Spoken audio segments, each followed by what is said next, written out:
Paano ibig sabihin ng durugin?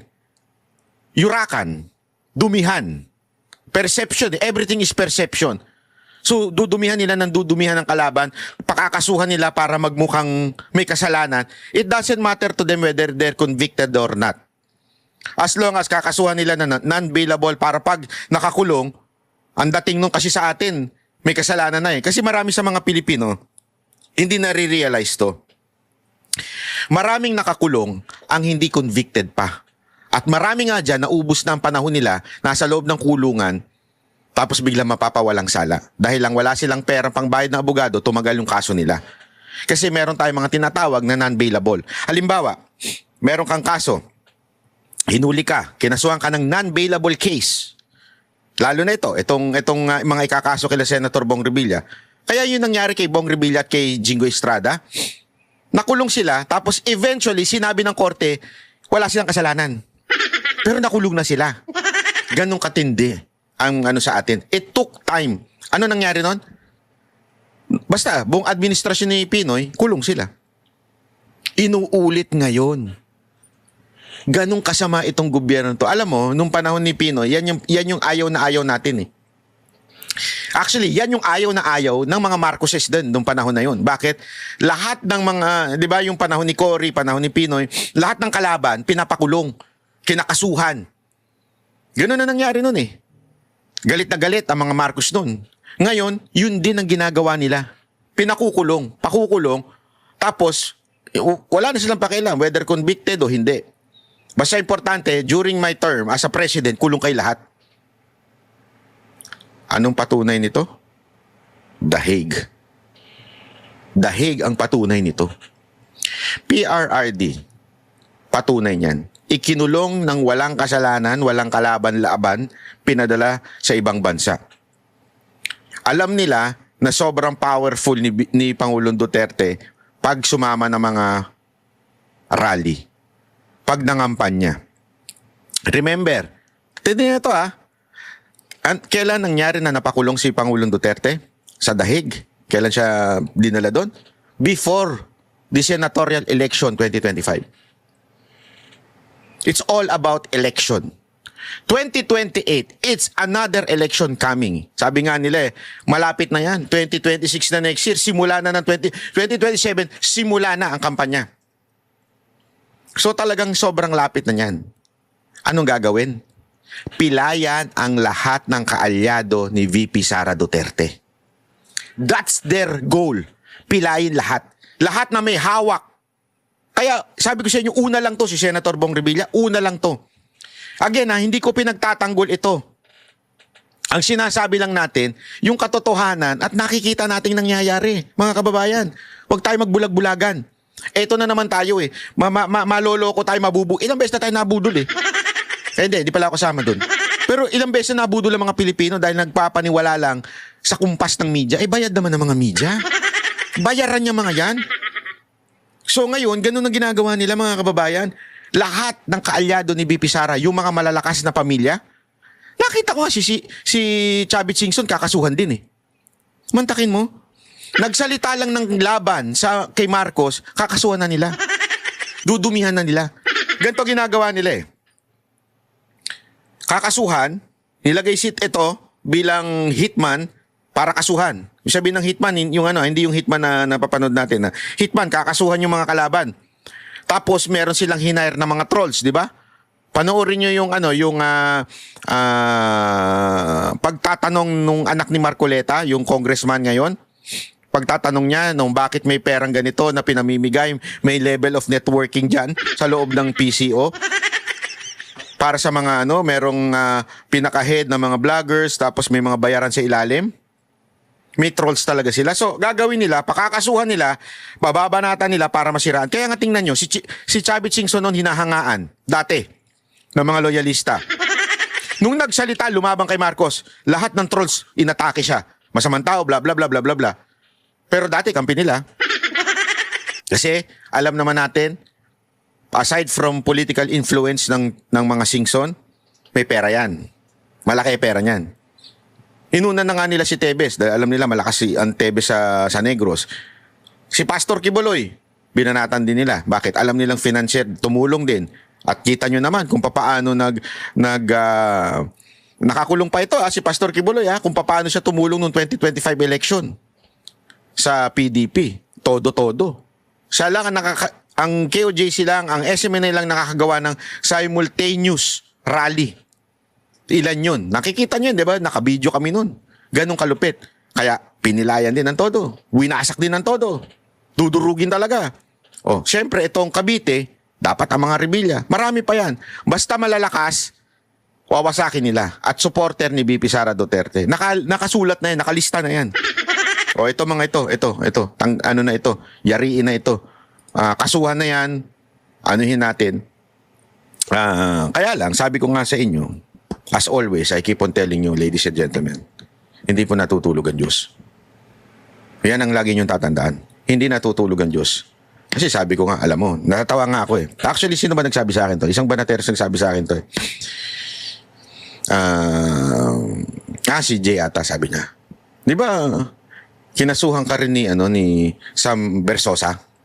Yung tumakbong mayor ng Maynila na support. I mean, hindi support na yung literal. I mean, yung mahinang tumakbo. Ibig sabihin nun, yung walang kwenta, yung irrelevant na tumakbo sa Maynila, ni si Sam Bersosa, dating congressman. Ngayon, may balita ang bilyonaryo na nababanggit siya dahil doon sa kotse na nakita yung conduction sticker. Di ba naalala nyo, naglabas si Zaldico ng mga maleta, may conduction sticker doon. Hinanap ng bilyonaryo. Nahanap ng bilyonaryo. At yung kumpanya, may relation daw, merong parang naglilink kay Sam Bersosa. Although hinihingan pa nila ng panig si Sam Bersosa, pero medyo nagkaroon ng link, parang yung address nandun sa building ng front row. Hindi natin alam. Tapos yung sasakyan, Maserati. Yun din ang distributor ng Maserati sa Pilipinas, si Sam Bersosa. So parang tinatanong ngayon ng bilyonaryo, anong kinaugnayan mo? Doon sa mali-maleta na yon. Yun ang tinatanong nila. Hindi ko alam. Ako, wala naman akong masasabi dyan. Okay? Pero sabi nga ni Jay Guevara TV, i-follow niya yung lintik na yan, walang kwenta rin yan. Sabi nga ni Jay, di ba, si Zaldico kinasuhan ka, si Sam Bersosa kinasuhan ka, tinan mo, balik sa kanila. No, di ba, si Zaldico nagtatago, etong si Sam Bersosa nadawit. Sabi ko nga sa inyo as long as you stick to the truth, dun lang kayo sa katotohanan. Panindigan niyo yung katotohanan na yan. Huwag kayong magsisinungaling, kakampi niyo Diyos. Hindi, totoo ito. Hindi ako nagbibiro. Kasi sabi nga, di ba, ang ganda nung bersikulo na, if God is for you, who can be against you? Tama, mali. Ang ganda niyan Pero may kabaligtaran yan. If God is against you, patay ka. Ganun. Hindi, dagdag ko na lang yun. Nakakuha nyo? Sabi nga nila, if God is for you, kung kasama mo Diyos, sa buhay mo, sino makakalaban mo? Pero ang mas masakit dito, pag ang Diyos kalaban mo, sinong kakampi sa'yo? Wala. Walang kayang lumaban sa Diyos. Kahit anong tadhanang gawin mo, kahit anong agimat, kahit anong orasyon mo dyan, pag ang kalaban mo na Diyos, babalik siya yan. Paano mo makakalaban ng Diyos?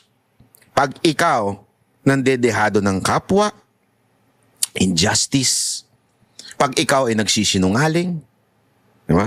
Yung truth, kailangan nandyan lagi yan.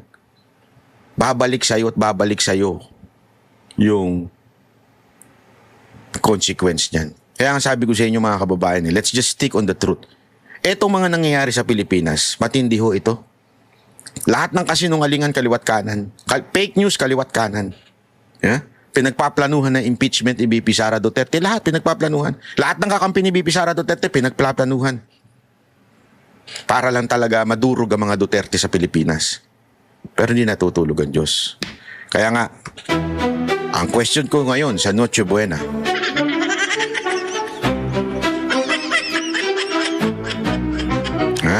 ang question natin pang Noche Buena, 3,500, makakatanggap ngayong araw na to. Sino? Yun. Sino yung dalawang senador na gustong ipakulong bilang diversion sa issue ng flood control project? Yung Ghost Flood Control Project. Sino yung dalawang senador? Yung isa, former senador na. Sino yung dalawang senador na yun? Unang tatlo makakasagot ay may 500 Noche Buena. Ayos! Ha? So, sagot-sagot na. At si Ana Rot, naku po, yan. Siya na bahala sa inyo. Oh, by the way, highway, sa mga taga-Paris, merong ginagawang tayo naman, tayo, yung parang ganun. Actually, noong una, hindi ko talaga maintindihan yan. Hanggang pinaliwanag sa akin ni Ana Rot. Ewan ko kung tama yung paliwanag niya. Ewan ko din, gulo din ng utak ng tao na. Sabi niya sa akin, yung pipirma kayo, di ba? Sasabihin nyo na parang, yung pirma daw na yon isasubmit sa Supreme Court para encourage sa Supreme Court na gumawa ng paraan something para kay Tatay Digong. At sabi ko sa kanya, sabi niya, Banat Bay, gusto kong gumawa niyan sa Paris. Ba't ka nagpapaalam? Sino ka ba? Jowa ba kita? I mean, hindi, kasi yung mga taga-Paris, yung isang organisasyon dito, hindi ko napapangalan, no? Matapang pa naman yung organisasyon na yon. Ayaw Ayaw dito kasi siniraan daw ng isang vlogger yung papirma-pirma na yun. Sabi ko, sandali. Yan bang papirma-pirma nyo na yan, may involved na pera dyan? Kailangan mo ba magbayad dyan pagka pumirma ka? Baka mamaya patikit yan, ha? Hindi, walang pera dito. Kahit kung may pera dito, kahit ako ayoko. Ano yan? Basta pipirma lang para isubmit sa Supreme Court daw. Okay. So wala involved na pera. Wala, pirma-pirmahan lang to. Parang People's Initiative na sulat-sulat na name mo na parang inaano mo sa Supreme Court na pagtuunan ng pansin yung kaso ni Pangulong Duterte na may balik dito. Okay yan. Sabi ko, okay yan. Kung ganyan lang walang pera, okay yan. Bakit ba ayaw nyo dyan? Ewan ko kasi yung isang grupo dito, tuta daw ng isang vlogger. Sandali, meron pa bang ganyan-ganyan ngayon? Hindi, yung kasi yung tanong ko may ganyan-ganyan pa rin ba hanggang ngayon? Tayo nagkakagulo na Pilipinas, yung issue yung maliliit pa rin ang pinag-uusapan? Kayo mga taga-Paris, tanungin ko kayo ha? Yung may mga ayaw dyan sa ganyan. Kanino ba kayo? Para doon sa vlogger o kay Pangulong Duterte. Kahit sino pa nag-start niyang sulat-sulat na yan, walang pakialam. Ang importante, ano ba yung purpose ng sulat-sulat?